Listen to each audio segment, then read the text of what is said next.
Tudo bom, pessoal? Meu nome é Davidson, esse é o Vivendo de SaaS, um canal em português para quem quer aprender sobre gestão de empresa de software como serviço. Eu venho nesse vídeo falar sobre quando eu coloquei dinheiro fora investindo em SaaS.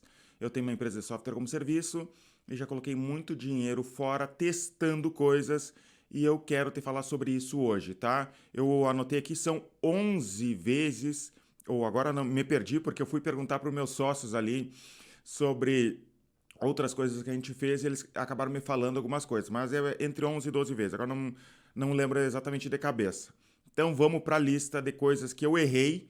Nem tudo aqui eu me arrependo de verdade, porque no final das contas valeu a pena, eu teve um aprendizado, eu acabei gastando mais até que uma faculdade em alguns desses erros, mas valeu a pena, a nossa empresa está grande hoje graças a essas tentativas, né? Então eu vou te falar sobre isso, o que, que aconteceu.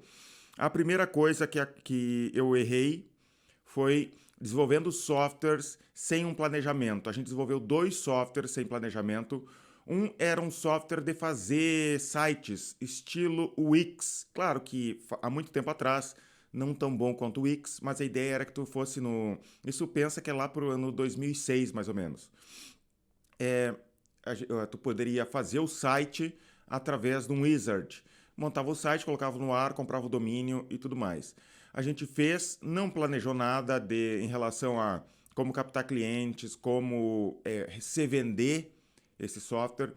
E também a gente não percebeu a quantidade de suporte que ia dar esse tipo de software, porque como tu tinha que comprar domínio, registrar domínio, fazer e-mail, dava suporte de e-mail, a gente não planejou bem isso e acabou não dando tão certo quanto a gente queria. Com o tempo depois a gente descontinuou esse serviço. Outro software que a gente fez, esse lá para o 2010 mais ou menos, logo depois do e-gestor, o e-gestor foi forte a partir de 2009, né? Ele começou em 2006, mas a gente começou a dar atenção mesmo em 2009. A gente precisava de um software de cobrança e a gente não tinha, então a gente planejou um software de cobrança para uso interno e pensamos, já que a gente vai desenvolver, vamos vender ele também. Lembra que isso em 2010 não tinha praticamente software como esse, tinha um ou outro, mas eram softwares muito caros e a gente estava começando ainda, a gente não queria realmente comprar esses softwares. Então a gente desenvolveu um software inteiro e o objetivo era vender. Não deu certo. A maneira de vender um tipo de software desses é diferente da maneira que a gente vendia o e-gestor, porque o e-gestor na época a gente só colocava propaganda paga, vinha os clientes, a gente conversava com eles e estava tudo resolvido. Já um software de cobrança recorrente não dava para fazer esse tipo de propaganda, porque quando a gente colocava propaganda paga, imagina as palavras-chave que a gente teria que comprar para vir vender um software de cobrança. A gente falava em boleto, em cobrança, e acabava vindo gente com propaganda paga, vinha gente querendo pagar o boleto da Renner, pagar boleto de luz, e não deu certo daquela maneira. Então a gente parou de tentar vender daquela maneira. Foi nessa época também que a gente começou a focar só no e-gestor, porque a gente percebia que, por mais que a gente conseguisse vender mais de um software ao mesmo tempo, ia ser um desperdício ficar atirando para tudo que é lado. Então a gente focou só no gestor e parou de vender aquele software. E a gente acabou perdendo um pouco de dinheiro com propaganda paga naquela época, tentando fazer funcionar e não deu certo, né? Hoje eu faria totalmente diferente a estratégia para vender um software daqueles. Outro erro que eu cometi foi contratar de menos. Eu tinha o sonho de uma empresa com pouquíssimas pessoas. Pensa que eu sou o cara do computador, da programação. Eu sou uma pessoa que não quer um monte de gente na minha volta. E o meu sonho era fazer uma empresa de software que ia crescer muito, ia ganhar muito dinheiro com poucas pessoas trabalhando. Também tinha toda a ideia de que eu que sei fazer as coisas, eu não vou delegar nada. Então, eu demorei para contratar pessoas. Inclusive, eu acho que esse foi um dos principais erros que a gente cometeu aqui dentro da empresa, que impediu muito o crescimento da empresa lá no início. A gente tinha capital, a gente teria como contratar mais pessoas, mas a gente não contratava mais pessoas, mais vendedores, para realmente crescer e enquanto concorrentes, com investidores, com muito mais capacidade do que a gente na época, acabaram crescendo muito mais porque a gente demorou muito para contratar pessoas, para delegar. E esse foi eu considero um dos nossos maiores erros estratégicos lá no início. Não contratar gente, não fazer outras pessoas fazer as tarefas que a gente estava fazendo, tarefas manuais, tarefas que nós, como gestores da empresa, não deveríamos estar fazendo naquele ponto já. No início a gente tem que fazer um pouco de tudo, mas naquele ponto a gente teria que terceirizar para pensar na estratégia, no crescimento da empresa e estudar outras coisas, e a gente não fez isso, e isso foi um grande erro. O próximo erro que a gente cometeu é o inverso disso. A gente contratou demais. A gente contratou muita gente pensando que isso seria a solução do problema. Eu sempre tenho esse erro recorrente de eu acho uma solução para alguma coisa e invisto muito naquela solução para testar, para aprender e às vezes acabo gastando demais. Então, eu contratei bastante gente imaginando, inclusive lendo um livro da Salesforce, né, que é o do autor, do fundador da Salesforce, falando que quanto mais vendedores, melhor.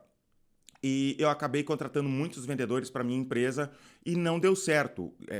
Chegou a dar certo um pouquinho, com o tempo eles não estavam se pagando. Só que eu não sabia de uma coisa, eu li no livro, mas o pessoal da Salesforce entendia de processos de venda. Eu não entendia absolutamente nada. Eu só contratava pessoas, colocava na frente do computador, dava um telefone, te vira ligando. Quem vendesse eu mantinha, quem não vendesse eu demitia. Era basicamente isso. Eu não entendia nada sobre vendas. E tinha contratado muitas pessoas e daí, com o tempo, eu comecei a ver a nossa lucratividade caindo. Eu fui analisar, né, fazer uma análise financeira da nossa empresa, olhar os DREs ali conforme o tempo e eu comecei a perceber como nossa empresa estava decaindo em lucratividade. E com isso, a gente começou a ajustar isso, e esse foi o segundo erro que a gente cometeu em relação à contratação de pessoas e que a gente aprendeu. E isso eu acho que é meio normal das empresas, eu vejo isso acontecer muito, tanto não contratar o suficiente quanto contratar demais, né? A gente tem que ter sempre esse balanço e evitar esses erros, estar sempre de olho nos números, sempre vendo a produtividade por funcionário. Essa produtividade por funcionário tem que crescer conforme o tempo. É algo que a gente está sempre preocupado hoje em dia, analisando, vendo se todos os funcionários estão produzindo e a proporção de produção por funcionário. E com o tempo, conforme mais cresce a empresa, mais essa produtividade, mais a receita tem que ser, essa receita tem que ser maior por funcionário conforme o tempo, né? A proporção tem que crescer sempre.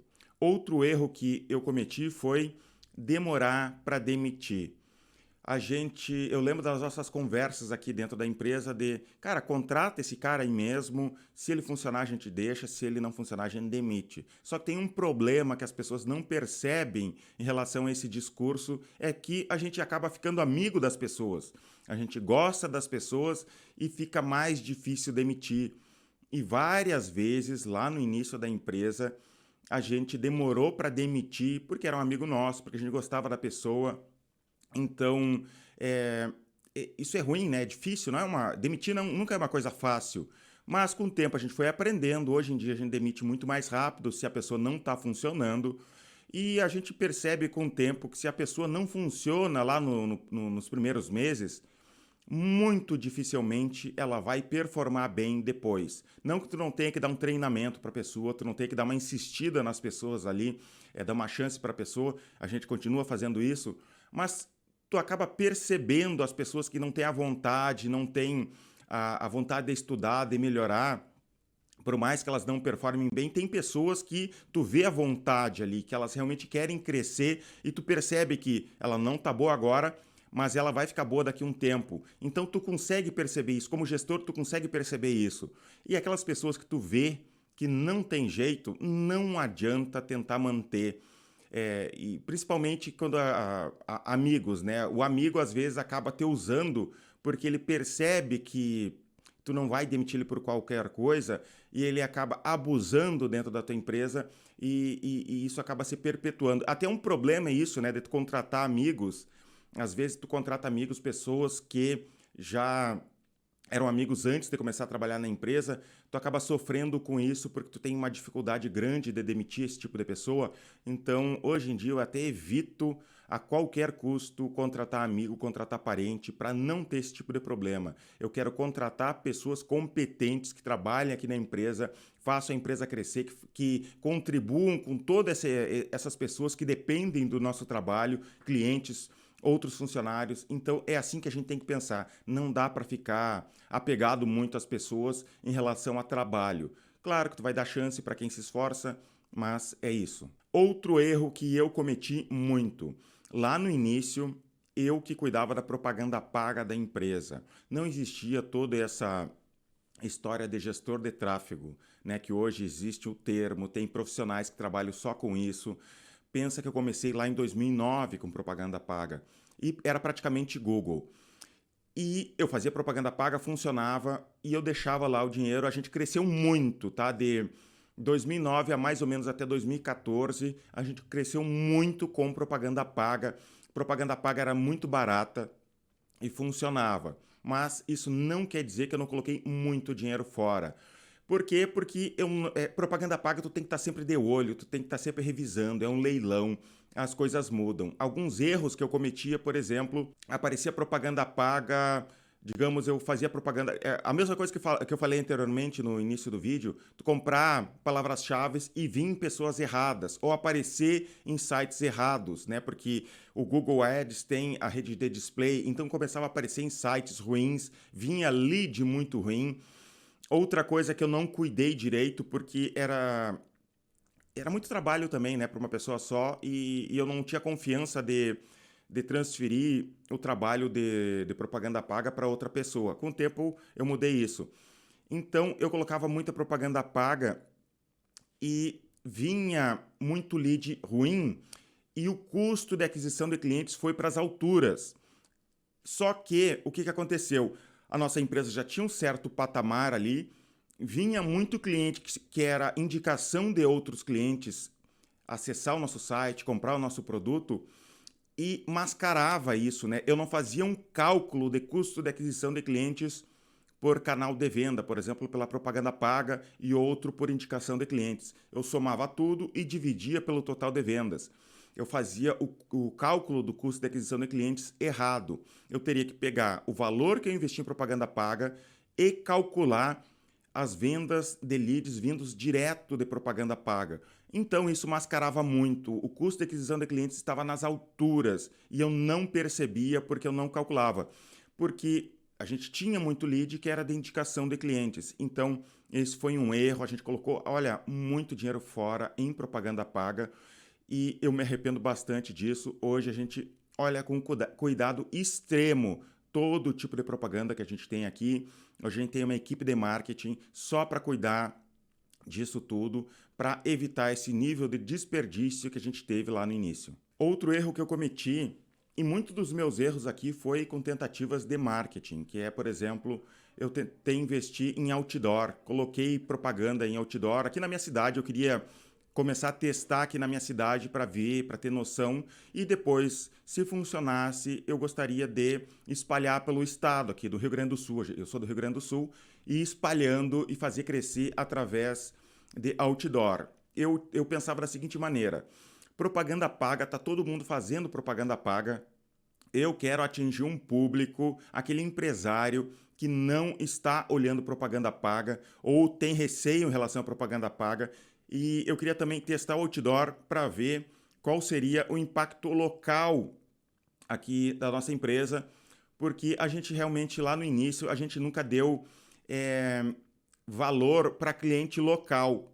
A gente começou a colocar propaganda paga e vendia lá no Sudeste, em outras partes do país, ou até de repente aparecia alguém aqui, mas era raro, porque a gente investia no Brasil inteiro, a gente não estava preocupado com a nossa cidade. Eu moro numa cidade pequena aqui, de pouco menos de 300 mil habitantes, Santa Maria, Rio Grande do Sul. E então a gente colocou outdoor aqui para testar, vamos ver se funciona.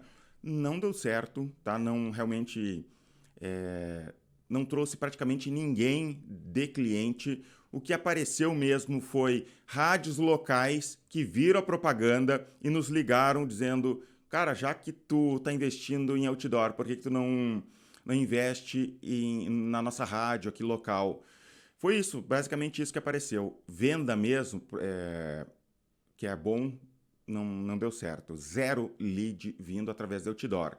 Claro que também tem eu tenho autocríticas em relação à propaganda que eu fiz no outdoor. De repente poderia ter sido melhor, poderia ter alcançado mais público. A gente fez da seguinte maneira: a gente comprou, agora acho que foram 3 meses de outdoor pela cidade. Eram 2 outdoor e a gente mudava, era feito de lona, e a gente mudava esses outdoor, né? A empresa de outdoor aqui da nossa cidade mudava a posição da cidade, a posição do outdoor na cidade durante 3 meses. É quinzenal o outdoor, então colocava em uma parte da cidade, depois em outra parte da cidade, para tentar espalhar bastante. É, Muita gente ouviu falar da marca, falou da marca aqui, amigos meus que viram, olha, eu vi a propaganda do e-gestor, mas venda realmente não adiantou. Até na nossa cidade tem uma romaria que vem 300 mil pessoas numa romaria para Nossa Senhora, e eu coloquei na rua da romaria o outdoor na data, né? Eu, de propósito, falei com a empresa, eu quero na data para 300 mil pessoas fazendo a romaria, ver o outdoor, mas não deu muito certo. O outdoor não funcionou. Até eu quero saber de vocês, deixa aqui nos comentários ou me chama no Instagram em relação a outros tipos de propaganda que tu tentou, se tu tentou outdoor, quais foram os resultados, eu quero saber disso. De repente eu cometi um erro, fiz um tipo de propaganda que não funcionou, me conta sobre os resultados, porque eu quero entender outros meios de captação de leads, além do tradicional propaganda paga, marketing de conteúdo. Na mesma época que a gente fez os outdoor, eu aproveitei e também investi num evento local, uma feira de comércio local aqui na nossa cidade. Coloquei um stand na nossa cidade ali, nessa feira da nossa cidade, para ver qual seria o resultado. Coloquei pessoas trabalhando ali, trabalhava de manhã, de tarde e de noite lá, tinha que revezar pessoas, então não foi só o stand, eu tive que pagar hora extra para as pessoas também. Durante uma semana não deu certo, vinha muita pessoa, passava muita pessoa ali, conversava conosco, pegava folders, mas eu acho que teve uma ou duas vendas, tá? Realmente não valeu. Se for calcular o custo de aquisição de clientes, não deu certo. Eu imaginava que, como era uma feira comercial, ia ter muita empresa, valeria a pena. Não que estourasse em vendas, mas ia ter um fluxo de pessoas querendo entrar no site, conhecer o site, conversar conosco, mas não deu muito certo. Outro evento que eu investi, mas não me arrependo de jeito nenhum, apesar de não ter dado certo comercialmente, eu investi no RD On The Road, que é um evento da Resultados Digitais. Eu acho que a gente foi 11 ou 13 cidades pelo Brasil.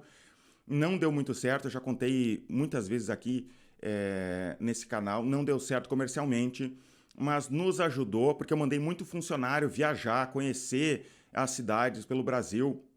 Ajudou porque a gente está muito numa cidade pequena aqui, muito caipirão aqui na nossa cidade, então eu mandei muitos funcionários, sócios, e isso nos ajudou a expandir os horizontes em relação ao mercado de tecnologia, de marketing no Brasil inteiro. Então esse valeu a pena, saiu bem caro, não valeu a pena em relação a vendas, tá? Mas valeu a pena para a gente abrir esses horizontes para a empresa e nos ajudou a crescer muito. Outro erro, outro dinheiro fora, é investir em brands. Eu li um livro, um e-book em inglês, agora não lembro o nome, sobre growth hacking. E a primeira dica de growth hacking desse livro era dar camiseta para cliente, para as pessoas, camiseta com a marca da tua empresa. Eu resolvi que eu ia fazer isso, mas eu fiz da pior maneira possível. Primeira coisa, que é o problema da camiseta, é que tu não sabe, não é como produzir um produto. Depois a gente fez canecas, eu vou contar sobre as canecas, né? Mas tu fazer caneca é um tipo de caneca e deu. Tu entregou para a pessoa e deu. Já a camiseta tem tamanho de camiseta. Tem que escolher uma serigrafia boa, tem que escolher um tecido bom. A gente fechou com uma serigrafia eles fizeram as camisetas, a gente conversou com eles para eles fazerem a entrega, distribuírem. A gente só mandava endereço das pessoas pelo Brasil e eles iriam distribuir para a gente, porque a gente não tinha know-how em distribuição, em logística. A gente trabalha com serviço, não trabalha com e-commerce, então a gente não tinha essa expertise. Então a gente fez isso, mas não deu certo. Primeiro, não deu resultado em vendas. A gente distribuiu muita camiseta, voltava muita camiseta para nós, voltavam uns pacotes molhados, pacote estragado, pacote extraviado. As pessoas que pediram as camisetas, né, que a gente prometeu dar as camisetas, não recebiam. Muitas pessoas receberam. A qualidade da camiseta que a gente fez também não estava tão boa. A estampa às vezes grudava uma na outra, uma parte na outra, porque estava dobrado. Isso não era todas as camisetas, mas aconteceu, né, com algumas. E a estampa ficava feia. Então deu um monte de problemas as camisetas. Então a gente acabou desistindo, não deu certo.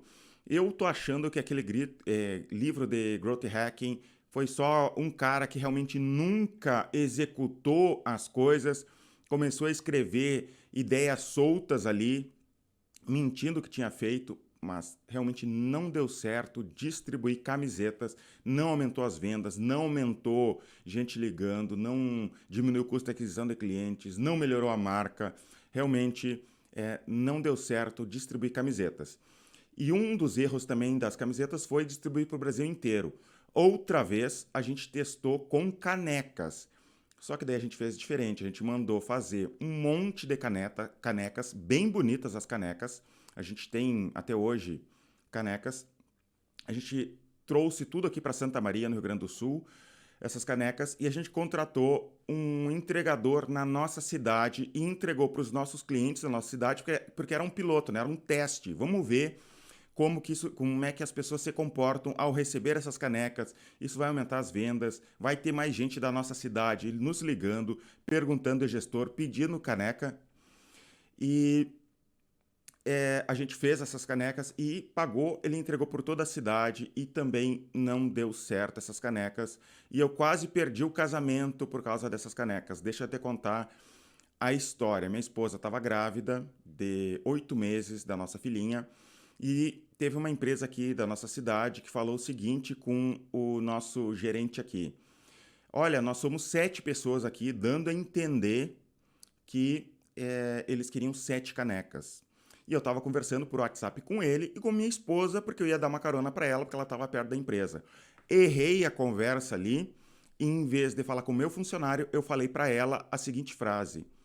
Não, vamos dar 2. E ela leu aquilo ali e já entendeu tudo errado, até eu me explicar que era sobre as canecas, deu problema, tá? Então, não vai para brinde, não dá certo, tá? É engraçada a situação, mas realmente aconteceu. Outra vez que eu botei muito dinheiro fora foi quando eu investi em produção de conteúdo para o YouTube, mas da maneira errada. Eu estava investindo em blog, o blog estava dando certo, a gente estava crescendo o blog em SEO, captando muito lead, e eu pensei assim, a gente não pode ficar dependente só do blog, a gente tem que ter outros meios de captação de lead.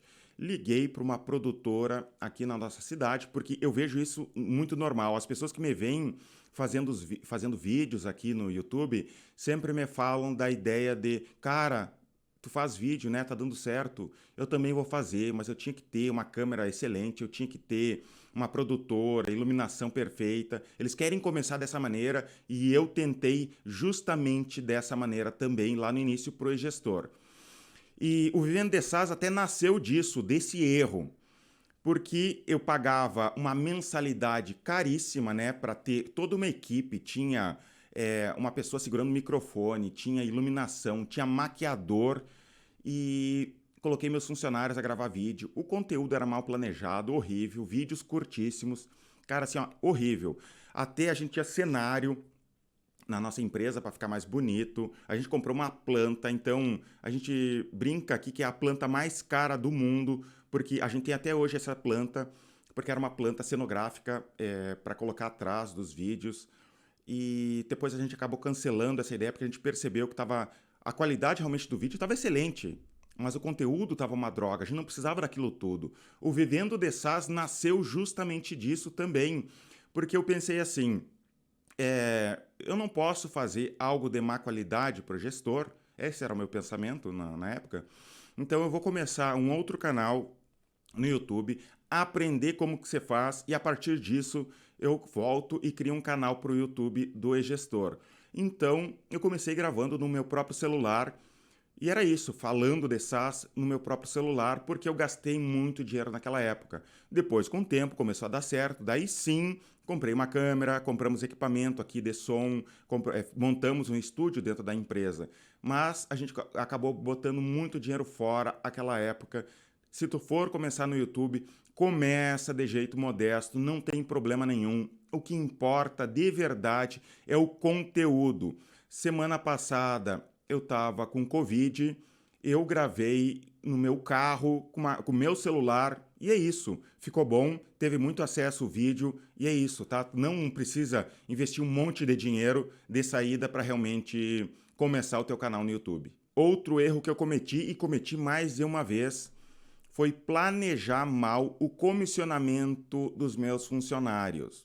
Por exemplo, lá no início eu dava 5% das vendas para os meus vendedores. Na verdade, era dois vendedores lá, eu dava 5% das vendas para os vendedores, né, da mensalidade. Então, o vendedor vendia uma conta de R$ 100, por exemplo, ele ganhava R$ 5 por mês enquanto o cliente fosse cliente.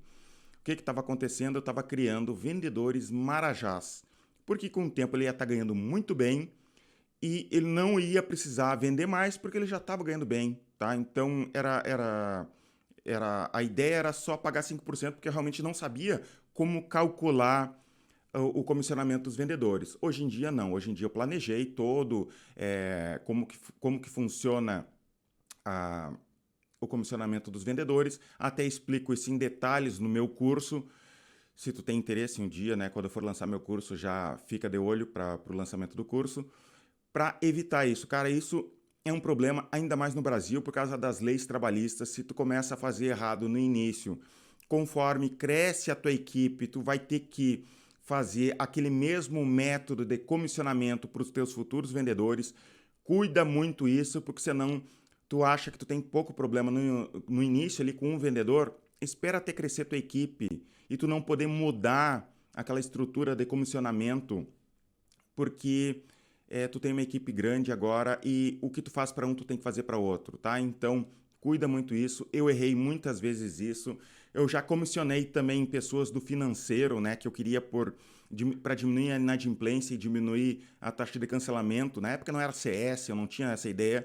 Eu só comissionei as pessoas e o comissionamento, eu calculei errado, o comissionamento ficou muito alto, mas eu prometi, e eu gosto de cumprir o que eu prometo, gostava das pessoas, não queria demitir as pessoas, mas estava alto demais o comissionamento das pessoas. Fiquei por um tempo trabalhando com essas pessoas, com esse comissionamento alto, até eu realmente corrigir. Tive que demitir as pessoas, que eu gostava das pessoas, tive que demitir as pessoas, porque estava tudo errado, salário alto, comissionamento alto. Então, cuida muito isso, conversa com um advogado que entenda da parte de pessoas ali para te não cometer esses erros no início, porque senão tu vai acabar ou tendo que pagar muito para todo mundo, ou tu vai ter que demitir pessoa boa porque tu calculou errado, fez errado lá no início. Outra coisa e última, né, que eu cometi, que eu me lembro agora, que eu botei dinheiro fora, foi em desperdício de leads.